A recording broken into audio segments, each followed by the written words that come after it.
Une personne sans référence, un bon matin devient une légende. Namesana nangate koyebanae. Les courtes prières en public et les résultats sont magnifiques. C'est qu'elle est nanga koumenana nosi. Il m'appelait, je le sais. Likabwezo pela katinanga. Namituni pona nini. Ezo umela Yakolobe zebele. Bonsoir bien-aimés, bonsoir chez vous, que le Seigneur vous bénisse. Nous sommes encore très contents de vous retrouver dans cette tranche de temps d'édification avec la structure ATK Édification, avec votre serviteur Aristoni Katumbaï que nous sommes.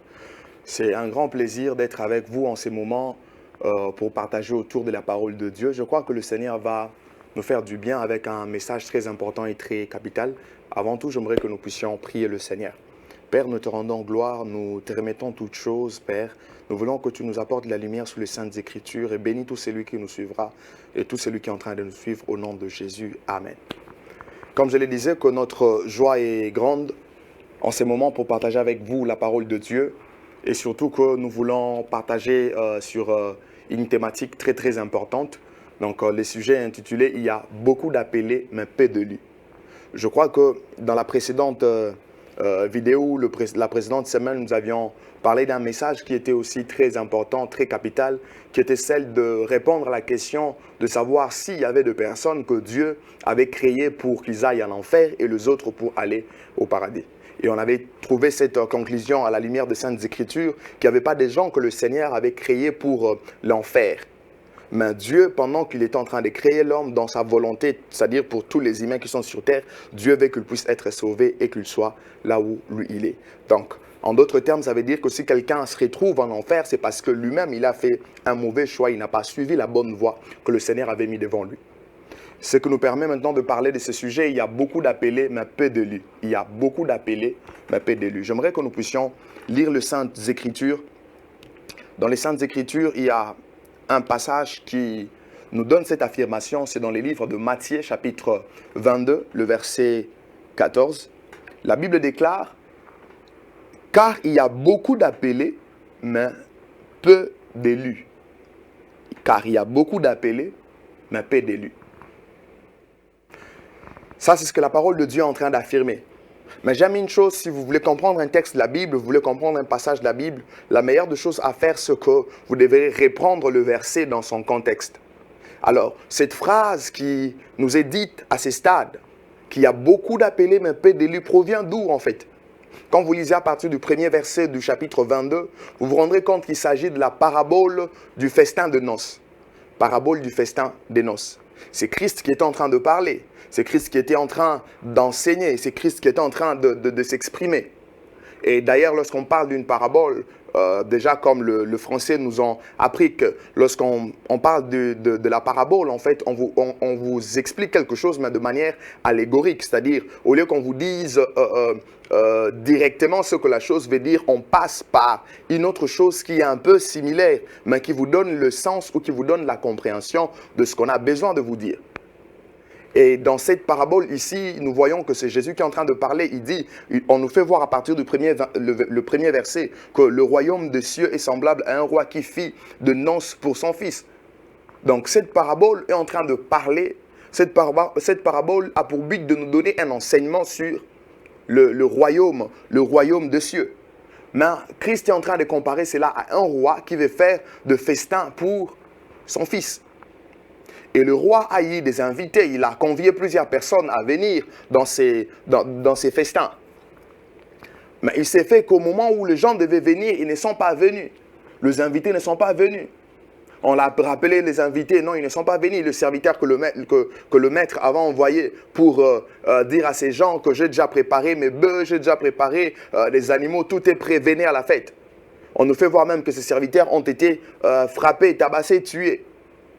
Et le père du fils n'avait pas d'autre choix à faire. Il s'est dit, bon, dans ces cas, il serait mieux que je puisse faire appel à d'autres personnes. Il a dit à ses serviteurs, allez-y dans des carrefours, appelez toutes les personnes que vous allez voir là, qu'ils viennent, comme ça, et qu'ils participent à la fête, comme les premiers invités ont refusé de venir. Alors, que veut dire ces paraboles par rapport au royaume des cieux? Qu'est-ce que cela peut nous donner comme leçon? Parce que, de manière détaillée, en fait, lorsqu'on parle de ces pères qui organisent le festin pour son fils, le Père, c'est Dieu le Père. Le Fils, ici, c'est Jésus qui est le Fils unique du Père. Les premiers invités sont juste les Juifs. Ils ont rejeté le Messie, ils ont tué le Messie, alors qu'il était venu pour leur salut. Et on nous fait voir dans le verset 7 que le roi, quand il avait vu qu'on a frappé et tué ses serviteurs, le roi aussi, il a fait quelque chose. Lorsque vous lisez le verset 7, on dit, le roi fit irriter, le roi était irrité, et lorsque le roi était irrité, il envoya ses troupeaux, fit périr le métrier et brûla leur ville. Il a puni ces gens qui avaient frappé ses serviteurs, en brûlant leur ville, en les exterminant aussi. Et s'il faudrait comprendre ça, en fait, c'est ce que nous avions vu avec les Juifs qui ont rejeté le Messie. Et 70 ans après, toujours dans les règnes de Romains, un empereur romain, Titus, est venu avec ces gens. Ils ont brûlé la ville de Jérusalem, ils ont ravagé, ils ont détruit la ville. Et lorsqu'on nous parle des seconds invités, des invités que le Père était obligé de rappeler, de ramener, ceux qui étaient dans les carrefours, il est question des hommes des nations, c'est-à-dire ceux qui ne sont pas juifs. Ceux qui ne sont pas du même pays que le Messie. Ceux qu'on appelle le païen, ceux qui ne connaissent pas Dieu, qui ne sont pas israélites. Ce sont eux maintenant qui ont eu accès à cette fête, à ces festins. C'est-à-dire, Christ était venu et les Juifs l'ont refusé et Christ s'est tourné vers les nations. Vous voyez? Donc, on nous fait voir qu'à ce qui concerne le royaume des cieux, l'invitation est lancée à tous au travers de l'évangélisation de toutes les nations, car Christ a dit, allez faites de toutes les nations mes disciples en les baptisant au nom du Père, du Fils et du Saint-Esprit. On a vu les apôtres qui n'ont pas prêché seulement le juif, ils sont allés même à prêcher les gens des nations. Donc on nous fait voir que beaucoup sont appelés à ce qui concerne le royaume des cieux, mais très peu seulement répondent à cet appel. Ou très peu seulement sont ceux-là qui répondent à cette invitation en croyant ou en acceptant l'évangile, c'est-à-dire les élus. Lorsqu'on accepte cette invitation, il y a quand même de conformité, de choses auxquelles nous devrons nous conformer. Comme j'étais en train de le dire, nous voyons que l'appel pour le royaume des cieux est lancé à tous, à beaucoup de personnes. Mais comme nous avons vu dans la parabole, plusieurs étaient en train de s'écarter, plusieurs étaient en train de se mettre de côté pour dire « Ah, nous avons nos affaires, nous avons des choses à faire. » Ce n'était pas leur priorité. C'est l'état du monde dans lequel nous sommes, où les gens ne sont pas intéressés par Christ, les gens ne sont pas intéressés par la parole de Dieu. Ils sont dans leur plaisir, ils sont dans ce qui les plaît, ils continuent dans ça. Et l'invitation que Dieu lance par l'évangile, il ne se préoccupe même pas de ça. Il ne s'en préoccupe pas. Mais ces gens qui acceptent cet appel sont ceux-là qui croient en Jésus. Sont ceux-là qui croient en Jésus. Et j'aime un texte qui fait voir la position de ces gens qui croient en Jésus. Comment est-ce qu'ils devront être? On peut lire avec vous le passage de Colossiens chapitre 1, le verset 23. J'aime ce que la Bible déclare là-bas. Colossiens chapitre 1, verset 23. La Bible dit, « Si du moins vous demeurez fondés et inébranlables dans la foi, sans vous détourner de l'espérance de l'évangile que vous avez entendu, qui a été prêché à toute la créature sous le ciel, et dont moi, Paul, j'ai été fait ministre. » Donc il fait voir aux croyants, il fait voir à ceux-là qui ont cru en Jésus, qui devront être fondés et inébranlables dans la foi. Il faudrait que vous puissiez demeurer fondés, inébranlables dans la foi. Donc ces gens-là qui acceptent cet appel, ces gens-là qui répondent à cet appel en acceptant l'invitation, sont appelés à demeurer dans la foi.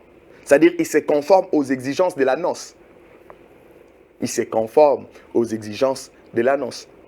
Toujours au sujet du royaume des cieux, en faisant comprendre qu'il y a beaucoup qui reçoivent l'invitation, mais peu seulement répondent. Nous pouvons encore voir le texte de Matthieu. Matthieu chapitre 13, le verset 47 à 48. Écoutez ce que la Bible déclare. « Le royaume des cieux est encore semblable à un filet jeté dans la mer et ramassa de poissons de toute espèce. » Donc, le filet est jeté dans la mer et le filet ramasse le poisson de toute espèce sans distinction. Quand il est rempli, le pêcheur les tire Et après s'être assis sur les rivages, ils mettent dans de vases ce qui est bon et jettent ce qui est mauvais. Donc, le filet prend toutes sortes de poissons, prend toutes sortes des histoires. Mais après, le pécheur regardera qu'est-ce qui est bon et qu'est-ce qui est à jeter. C'est des mêmes que le royaume des cieux. L'appel est lancé à tous. Mais ceux qui prendront part sont ceux-là qui vont accepter cette invitation, qui vont se conformer aux exigences des nonces de l'agneau. Parce que, en ce qui concerne le nonce, vous verrez même dans cette parabole qu'il y a eu un homme, une personne qui n'avait pas les habits des nonces, et le roi a demandé qu'on puisse faire sortir cet homme. Et on nous a fait voir dans cette parabole, quand vous lisez Matthieu 22, le verset 1 jusqu'à 14, la part de cet homme était de se retrouver là où il y avait le plaire et les grincements des dents, c'est-à-dire l'enfer. Voyez-vous? Parce que cet homme n'avait pas les habits des noces. Donc, les gens qui répondent à l'appel, à l'invitation que Dieu lance par le message de l'évangile que les enfants de Dieu sont en train de prêcher en ces temps, doivent revêtir cette caractéristique, avoir les habits de festin, de ces festins, des habits conformes à cette fête. C'est très capital. Et que veut dire ces habits? C'est simplement la vie de Christ. C'est simplement le fait de revêtir ou d'avoir la vie de Christ en toi. Parce que ceux qui sont en Jésus, la Bible leur demande de revêtir Christ. Voyez-vous, c'est Christ qu'il faudrait revêtir afin d'être maintenu, afin d'être compté parmi ceux-là qui vont prendre part au festin des noces de l'agneau. Alléluia.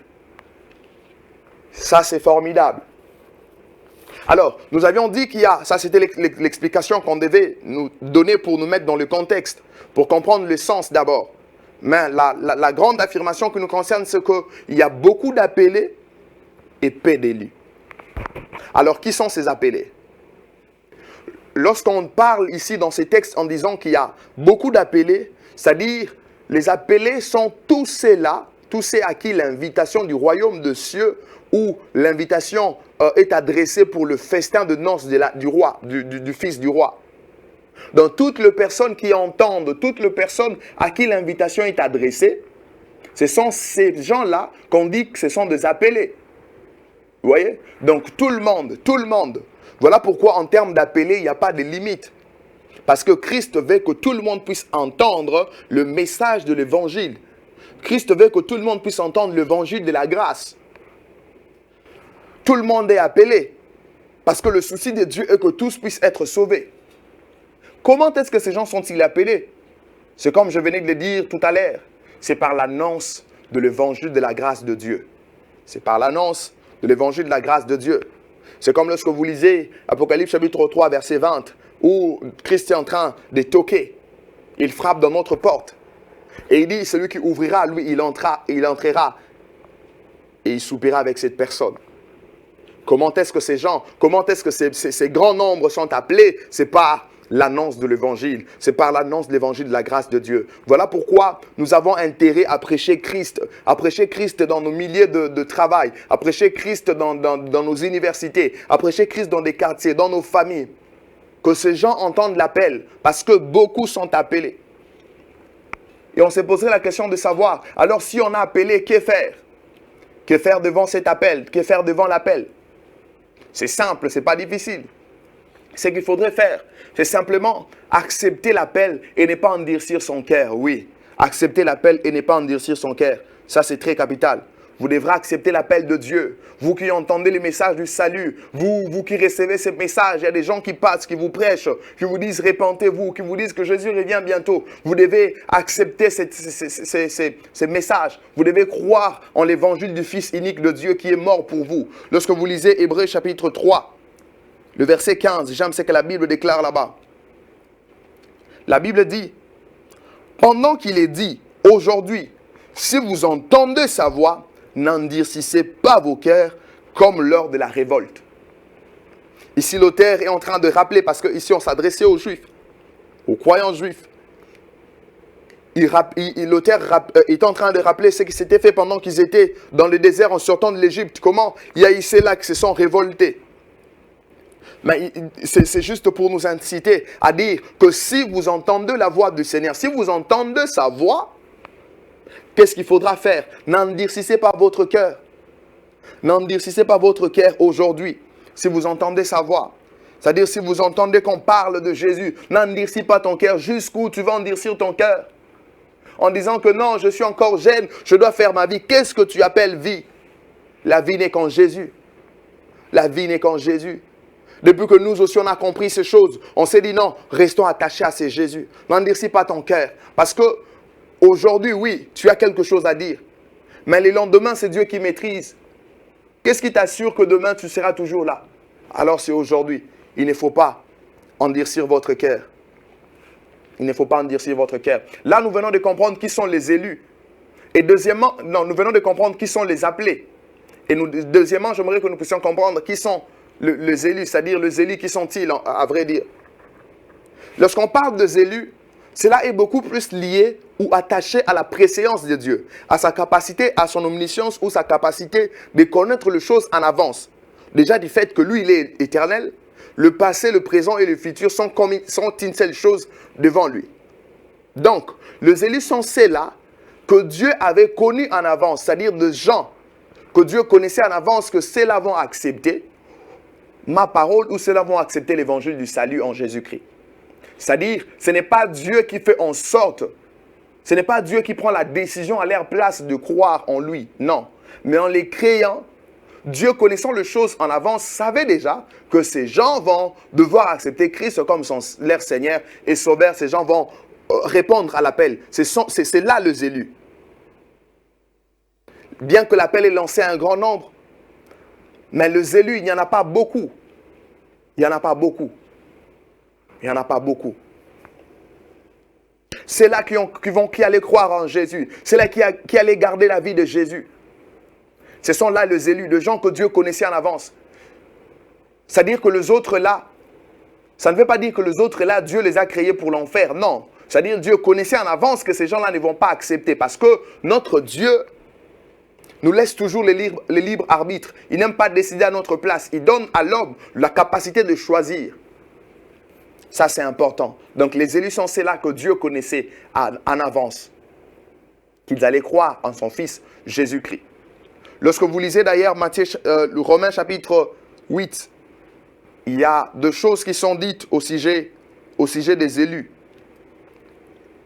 C'est un très bon passage, Romains chapitre 8, le verset 28 à 29. La Bible déclare ceci. Nous savons du reste que toute chose concourt au bien de ceux qui aiment Dieu, de ceux qui sont appelés selon son dessein. Ça va plus loin. Car ceux qu'il a connus d'avance, il les a prédestinés à être semblables à l'image de son Fils, afin que son Fils fût le premier-né entre plusieurs frères. Le verset 30. Et ceux qu'il a prédestinés, il les a aussi appelés. Et ceux qu'il les a appelés, il les a aussi justifiés. Et ceux qu'il a justifiés, il les a aussi glorifiés. C'est-à-dire ce sont des gens que Dieu connaissait en avance, qu'ils allaient croire. Ainsi, ces gens ont été prédestinés à être semblables à l'image de son Fils. À l'image de son Fils. C'est à cela qu'ils sont prédestinés à être semblables à l'image du Fils, de son Fils, qui est Christ. Alors, il y a beaucoup de choses qui caractérisent ces élus. Entre autres, comme je venais de le lire, ce sont des gens qui allaient accepter Christ, qui allaient croire en Jésus et garder la vie de Christ en eux. Au-delà de ça, lorsque vous lisez Matthieu chapitre 24, verset 24, on nous fait voir que les élus, tels qu'ils sont là, ils ne peuvent pas être séduits. C'est-à-dire ils ont la capacité de pouvoir surmonter la séduction. Ils ont la capacité de surmonter la séduction. Quand on parle de la séduction dans Matthieu chapitre 24, on dit s'il était possible de séduire même les élus. C'est-à-dire qu'il n'y a pas cette possibilité. Donc les élus ont la capacité de surmonter la séduction. Alors, la plus grande vérité que nous sommes en train d'affirmer ici, ce que nous venons d'expliquer tout au long de ces messages, est la suivante. Il y a beaucoup d'appelés, beaucoup à qui la parole de Dieu est adressée, et peu seulement qui acceptent, c'est-à-dire peu sont des élus. Ça, c'est une affirmation que la Bible nous donne. Et c'est Christ lui-même qui en parle. Ça, c'est très important. Alors, j'aimerais conclure ou finir ce message, ou clôturer ces moments en lançant un message aux élus, en disant que vous qui avez été élus par Dieu, Le monde dans lequel nous sommes vit dans une séduction à outrance, une séduction à un niveau très élevé. Et cette séduction ne fera qu'augmenter et augmenter. Alors j'aimerais vous appeler à faire face à la séduction. Ne vous laissez pas emporter par la séduction. Ne soyez pas séduits par l'argent. Ne soyez pas séduits par la débauche. Ne soyez pas séduits par la mauvaise vie. Ne soyez pas séduits par votre chair. Surmontez la séduction. Peu importe ce qui peut arriver. Continuez à demeurer dans votre position. C'est à cela que Dieu vous appelle. Peu importe le niveau de la séduction, le Seigneur vous appelle. Peu importe le niveau des tentations, Dieu vous a donné la force. Alors surmontons ces choses. Jusqu'au retour de notre Seigneur Jésus-Christ. Soyez bénis chez vous, que la grâce du Seigneur abonde dans vos vies.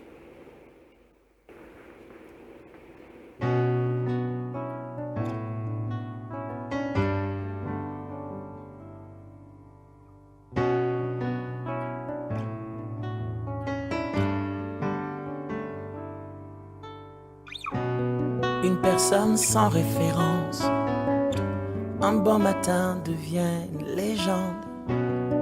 Namesana nangate koyebanae. Les courtes prières en public et les résultats sont magnifiques. C'est qu'elle est nanga koumenana losi. Il m'appelait, je le sais. Nikabwezo pela katinanga. Namituni pona nini. Eza umela Yakolobe zebele